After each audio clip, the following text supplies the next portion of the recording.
আগে ওই যে যখন একটা নৌযান ডুবছিল তো ছোট স্পিড বোট, তখন ওই এক মায়ের কান্না দেখে তো ওই দিনকে আমার নিউজটা দেখে খুবই খারাপ লাগছে। তো ওই দিনই চিন্তা করছি, যেহেতু অনেক মানে অনেক সময় রাত্রে ঘুমাইতেও পারতাম না, কান্না করতে করতে আমার চোখ লাল হয়ে যেত।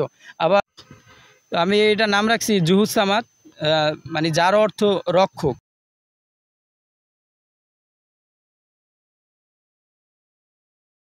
তো অনেকে ট্রল করে, তো সায়েন্স স্টুডেন্ট মানেই কমার্সে যদি কিছু বানায় সেখানে একটু হিংসা বিদ্বেষ থাকবে, কারণ তারা সায়েন্স বেশি ট্যালেন্টেড, এটা তারা অনেকে ভাবে। সবাই ট্রল করুক। তো এটা বানাইতে ওই যে ভাইরাসের আগ থেকে আমি মানে স্বল্প স্বল্প পরিকল্পনা করে প্রথমে ভাইরাসের সারটা পায় না। মানুষ পাখির দেখলে দেখবেন মানুষ পাখির দিকে তাকিয়ে থাকে। অনেকে বলে যে আমি যদি পাখি হতাম তাহলে ডানা দিয়ে উঠতে পারতাম। তো আমার আরও ইচ্ছা আছে যে মানুষ উঠতে পারে স্বল্প খরচে, তো সেরকম একটা প্রযুক্তি। পাশাপাশি দেখা যায় যে আমাদের বিজ্ঞান সম্প্রদায় যারা আছে তো ওনারা কিন্তু ফায়ার, বিশেষ করে আগুন কিন্তু জায়গায় জায়গায় দেখা যায়, কিন্তু এই আগুন নিয়ন্ত্রণের জন্য কিন্তু সঠিক সলিউশন এখন পর্যন্ত কেউ কিন্তু উৎপত্তি করতে পারেনি, বা যতটুকু করেছে তা দিয়ে কিন্তু সম্ভব হচ্ছে না আগুন নিভাবো। অনেক কিন্তু জায়গায় জায়গায় প্রতিনিয়ত বিরাট বিরাট কিন্তু ক্ষতির সম্মুখীন হচ্ছে সাধারণ মানুষ সহ ব্যবসায়ীরা। তো সেটারও চিন্তা ভাবনা আছে, যদি আমি এটার অনুদানটা পাই, যদি মাননীয় প্রধানমন্ত্রী সহ উচ্চ সম্প্রদায় আমাকে গ্রহণ করে, আমাকে সাহায্য করে, তো সেইগুলো নিয়ে কাজ করে। এবং এই আরও অনেক সায়েন্সের যে হিংসা করে সেটা না, অধিকাংশ ছেলে মেয়ে যারা ছিল, তো আমি যখন সায়েন্স নিয়ে পরিকল্পনা করি যে আমি কমার্স স্টুডেন্ট, বাট আমি সায়েন্স নিয়ে চিন্তা করবো, যেহেতু সমাজের মধ্যে পৃথিবীব্যাপী অনেক সমস্যা আছে, যে এই সমাধান যদি আমি কমার্স স্টুডেন্ট যদি করতে পারি তাহলে মানুষের মঙ্গল হবে, দেশ ও জাতির উন্নয়ন হবে। তো এইসব চিন্তা করতাম। আর মানুষ অনেক কথাই বলতো যে তুই এটা পারবি না, তুই এখন রাখ, তোর করার দরকার নাই, তুই করে কি করবি। প্লাস আমার নিজের আত্মীয় স্বজনরা বলছে যে তুই পড়াশোনা করে কি করবি।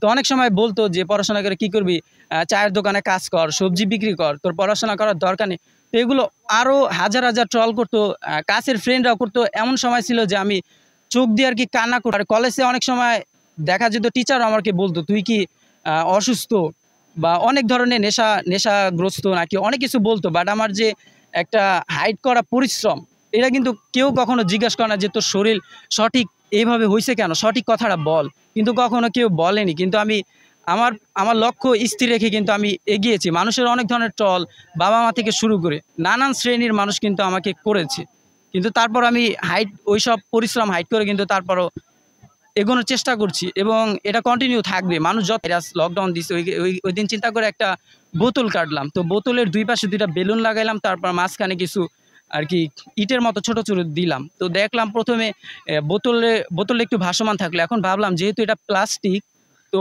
এটা তো লোহার ক্ষেত্রে ভাসবে না।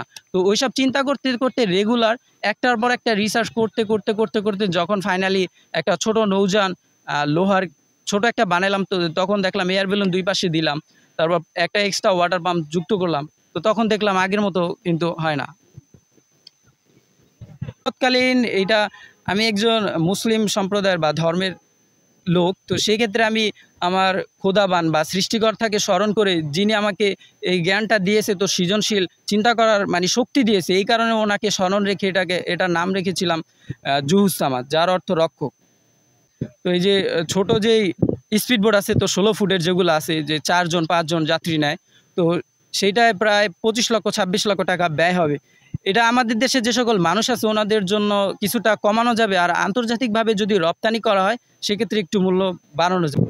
বাংলাদেশে বিজ্ঞান প্রযুক্তি মন্ত্রণালয় বা আইসিটি অধিদপ্তরে যারাই সংশ্লিষ্ট আছে, তো তাদের কাছে আমার একটাই রিকোয়েস্ট, এটা আমি মার্চ মাসে প্রথম আর কি নিউজ হয়, তো এখন পর্যন্ত কোনো ফিডব্যাক পাইনি। একবার পলক স্যারে আমাকে বলছিল যে এটুআইতে যেতে, তো ওইখানে গেছি, ওইখানে কোনো ভালো রেসপন্স পাইনি আমি। যদি আমাকে ভালো রেসপন্স দেওয়া হতো তাহলে কিন্তু এতদিনে কিন্তু বাস্তবায়নে হতো, প্লাস বাংলাদেশ সহ পৃথিবীর মানুষ কিন্তু এতদিনে বাস্তবায়নটা দেখতে পারতো, এটার কার্যকরিতাও কিন্তু দেখতে পারতো। তো আমার এটা তৈরি করার একটাই প্রধান কারণ আর চিন্তা, যে আমি একটা নিম্ন পরিবারের সন্তান, তো আমি আগে থেকে চাইতাম যে আমি একটু পরিবর্তন হতে, যার মাধ্যমে আমার আরেকটা সংগঠন আছে যেটা HHZ নামক, যেখানে দুস্থ গরিব যারা আছে, তো ওনাদের জন্য আমি সেখানে কাজ করি, বস্ত্র খাদ্য যখন যা পারি নিজের রোজগারে টাকা দিয়ে, তো তাদের মানে যতটুকু পারি তা চালাই আর কি।